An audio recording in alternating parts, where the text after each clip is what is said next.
কোনে ফৰেষ্ট কৰিব হিমন্ত বিশ্ব শৰ্মা থাকালৈকে কোনেও কৰিব নোৱাৰে কাৰণ অসমৰ মুখ্যমন্ত্ৰী মই সহি লাষ্টত মোৰ লাগিব যোনে যত যি কৰে কৰিবলৈ পাৰিব কিন্তু লাষ্টত সহিটো কাৰ লাগিব আৰু মামাইতো সহি নিদিয়ে কাৰণ ভাগিন আছে বাইদেউ আছে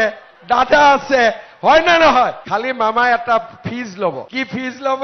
ইয়াত আহিলে নেক্সট টাইম পিঠা তিঠা খুৱাব লাগিব হ'ব যেতিয়া মেনন জিকিব ভৈৰৱকুণ্ডত মেননে এটা সৰুকৈ খানা দিব খানাটো খাব ময়ো আহি যাম আৰু আমি সবে একেলগে খাম তেল পিঠা বনিব লাগিব হয় না নহয় মেননে মোক কৈছে 30খন ভিলেজ 1960ৰ পৰা আছে যাতে ফৰেষ্টলৈকে নাযায় স্যাৰ আপুনি কৈ যাওক আৰে কিয় যাব লাগে এইবিলাক 1960ৰ ভিলেজ কেনেকে ফৰেষ্ট হ'ব কোনে ফৰেষ্ট কৰিব হিমন্ত বিশ্ব শৰ্মা থাকালৈকে কোনেও কৰিব নোৱাৰে কাৰণ অসমৰ মুখ্যমন্ত্ৰী মই সহি লাষ্টত মোৰ লাগিব যোনে যত যি কৰে কৰিবলৈ পাৰিব কিন্তু লাষ্টত সহিটো কাৰ লাগিব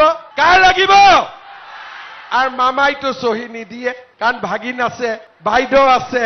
দাদা আছে হয় না নহয় খালি মামাই এটা ফিজ ল'ব কি ফিজ ল'ব ইয়াত আহিলে নেক্সট টাইম পিঠা তিঠা খুৱাব লাগিব হ'ব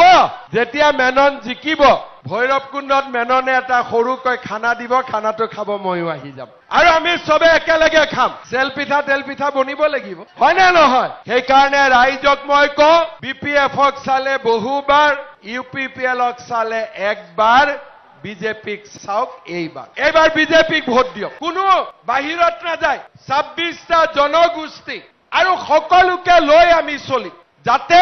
আমাৰ বিটিচিত শান্তি হয় মানুহে দুখ কৰিব নালাগে আৰু সকলো ৰাইজে সকলো অধিকাৰ পাব পাৰে